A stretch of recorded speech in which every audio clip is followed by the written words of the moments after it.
महात्मा बुद्ध के अनुसार दुख का कारण क्या है? भगवान बुद्ध ने संसार को जीवन के 4 आर्य सत्य दिए हैं। भगवान की यह देशना सर्वकालिक है।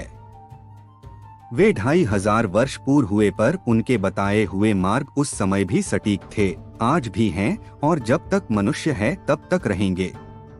उन्होंने मनुष्य के स्वभाव और चेतना की बात की है, श्रद्धा पर नहीं पर विज्ञान पर आधारित कर। उन्होंने एक जीवन विज्ञान दिया, दर्शन शास्त्र की बात ही नहीं की, मात्र रोग व चिकित्सा की बात की है। किसी और पर आश्रित होने को नहीं कहा, परंतु स्वयं के जागरण व होश को महत्व दिया। इशारे दिए और मार्ग स्वयं ढूंढने को कहा। उनका सारा जोर इस बात पर था कि मनुष्य की पीड़ा कैसे दूर हो, उसमें कैसे रूपांतर आए और वह स्वयं ही आनंद रूपी स्वभाव की पहचान कर सके। इसके लिए भगवान बुद्ध ने 4 आर्य सत्यों की घोषणा की। दुख है, मनुष्य दुखी है। मनुष्य के दुख का उसके दुखी होने का कारण है, क्योंकि दुख अकारण तो होता नहीं। दुख का निरोध है, दुख के कारणों को हटाया जा सकता है। दुख के मिटाने के साधन है, वे ही आनंद को पाने के साधन है। दुख निरोध की अवस्था है, एक ऐसी दशा है जब दुख नहीं रह जाता, दुख से मुक्त होने की पूरी संभावना है। जीवन में दुख है। भगवान बुद्ध ने कहा जीवन में दुख है, जीवन ही दुख है, इसलिए कि मनुष्य दुख में पड़ा है और उसे दुख दिखाई नहीं देता। बुद्ध कहते हैं जन्म दुख है, जवानी दुख है, मित्रता दुख है, प्रेम दुख है, रोग दुख है, संबंध दुख है। असफलता तो दुख है ही, सफलता भी दुख है। लगता है कि बुद्ध महादुखवादी है। यूं भी तो कहा जा सकता था कि जीवन आनंद है, आनंद के उपाय हैं, आनंद पाया जा सकता है, आनंद की एक दशा है। यह पूर्णता की स्थिति है, यह दुख निरोध की स्थिति है। तो प्रश्न उठता है कि बुद्ध ने नकारात्मक पहलू क्यों चुना? कारण साफ है, दुख तो सबने जाना है, आनंद किसने जाना है? जिससे साक्षात्कार ही नहीं हुआ, जिसको जानते ही नहीं, कोई परिचय नहीं, उससे बात आरंभ करें तो समझ में कैसे आए? आरंभ तो अनुभव पर आधार बनाकर किया जा सकता है। जीवन दुख है, यह तो जीवन का तथ्य है, इससे कौन इनकार करेगा? दुख से हर कोई मुक्त होना चाहता है।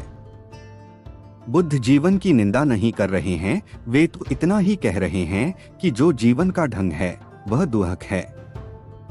जीवन में लोग दुख रोग से।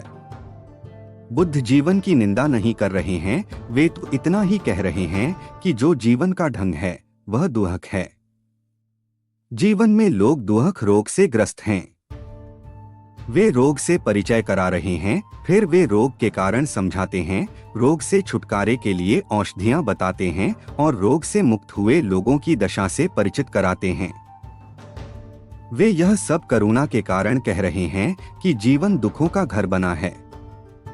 वे तो जीवन का यथार्थ बता रहे हैं ताकि वह चुभने लगे, फिर उसे दूर करने का उपाय करें जिससे महासुख मिले, आनंद की प्राप्ति हो। दुख का कारण है, भगवान बुद्ध आनंद की बात नहीं करते।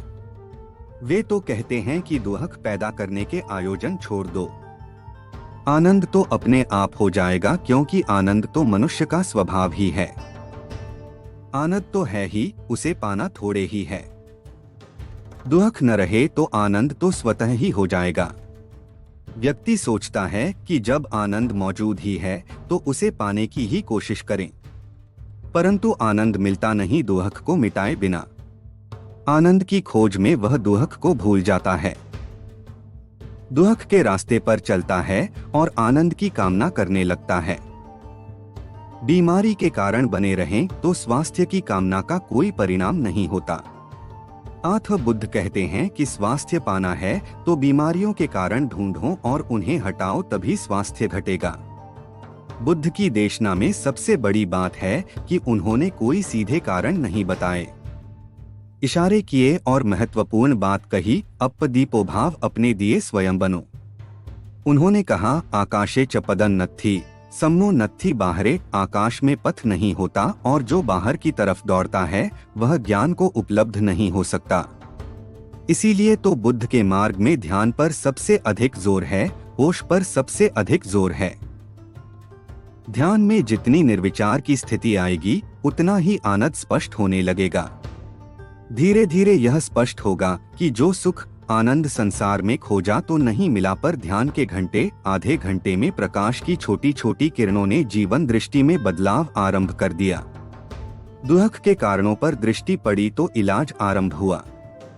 दोष युक्त मन, भगवान बुद्ध ने कहा है, यदि कोई दोष युक्त मन से बोलता है या कर्म करता है तो दुख उसका अनुसरण वैसे ही करता है जैसे गाड़ी का चक्का खींचने वाले बैलों के पैर का। यदि मन में किसी को दुख देने का भाव उठता है तो बीज गिर रहा है। बीज बड़ा होकर वृक्ष बनेगा और उस पर फल लगेगा तो भोगना भी उसे ही पड़ेगा। अक्सर जब दुख आता है तो व्यक्ति सोचता है कि कोई दूसरा उसके लिए दुख उत्पन्न कर रहा है, पत्नी, पति, पुत्र, पिता, मित्र, समाज आदि। पर बुद्ध कहते हैं कि दुख के कारण व्यक्ति के मन में होते हैं, बाहर खोजने गए तो गलती हो गई। वे कहते हैं कि यदि कोई गाली दे तो तुम उसे स्वीकार ही मत करो, दोष उसका है। क्रोध करके तो हम अपने को दंड देते हैं। जब हम किसी चीज को भीतर ले लेते हैं तब ही वह सक्रिय होती है। दूसरे से न लें, भीतर न उतरने दें तो फिर दुख का कोई कारण नहीं होगा। सारी बात मन की है, उसकी व्याख्या की है, सब इसी पर निर्भर होता है। इसीलिए बुद्ध कहते हैं कि जितनी हानि द्वेषी की या बैरी बैरी की करता है, उससे अधिक बुराई गलत मार्ग पर लगा हुआ चित्त करता है। वे कहते हैं कि दुश्मन से डरने की जरूरत नहीं है, चित्त से डरना चाहिए, क्योंकि गलत दिशा में जाता हुआ चित्त ही हानि पहुंचाता है। ठीक दिशा में जाने वाला चित्त तो मित्र होता है, आथ चित्त से सावधान होने की जरूरत है। गलत मार्ग पर ले जाने वाला चित्त व्यक्ति को सब दिशाओं में भटकाता है, स्वयं को भीतर की खोज का साधन नहीं बनने देता, वह स्वयं को अकेला नहीं होने देता। चित्त यदि भीड़ से हट जाए, स्वयं में केंद्रित हो जाए तो दुख का कारण ही समाप्त हो जाता है। सुख दुख व्याख्या पर निर्भर, सुख और दुख देखने पर निर्भर ही दृष्टि पर निर्भर है। ये सब अपनी व्याख्याएं हैं। एक बात किसी के लिए सुख हो सकती है, वही दूसरे के लिए दुख की। उसी बात में कोई व्यक्ति निरपेक्ष रह सकता है, न दुख अनुभव करे न सुख। यह भी हो सकता है कि जो आज सुख लग रहा है कल दुख हो जाए। इसके विपरीत भी हो सकता है। यदि जीवन का ठीक ठीक निरीक्षण हो तो निश्चय ही ज्ञात हो जाता है कि जीवन में जो कुछ भी हम अनुभव करते हैं, दुख या सुख, सब हमारी व्याख्याएं हैं। व्याख्याएं बदली नहीं कि जीवन दूसरा हो जाता है।